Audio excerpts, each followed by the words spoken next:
प्रतिबिंब जनमानसांचे। मुस्लिम समाज आक्रमक, धार्मिक भावना दुखावणाऱ्या तरुणांची धिंड काढण्याची मागणी। अहिल्यानगर शहरात रामनवमी मिरवणुकीदरम्यान मुस्लिम समाजाच्या धार्मिक भावना दुखावणारे फलक झळकावण्यात आल्याने अखेर मुस्लिम समाज आक्रमक झाला आहे। 6 एप्रिल रोजी शहरात पार पडलेल्या रामनवमी मिरवणुकीत काही तरुणांनी मुस्लिम धर्मविरोधी आणि चिथावणीखोर फलक झळकावले। या प्रकारामुळे शहरात तीव्र संतापाचे वातावरण निर्माण झाले।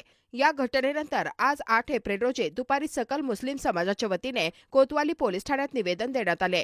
मुस्लिम समाजाचे नेते अल्तमश जरीवाल यांनी पोलीस प्रशासनाकडे संबंधित तरुणांवर कठोर कारवाई करण्याची मागणी केली असून धार्मिक सौहार्द बिघडवणाऱ्यांची शहरात धिंड काढा अशी आक्रमक भूमिका मांडली आहे। 6 तारखेला जे अहमदनगरमध्ये रामनवमीची जी मिरवणूक घडली त्याच्यात एक असा प्रकार घडला, जी दुर्दैवी घटना घडली, जी आमच्या पवित्र स्थान आहे मक्का मदिना त्याच्या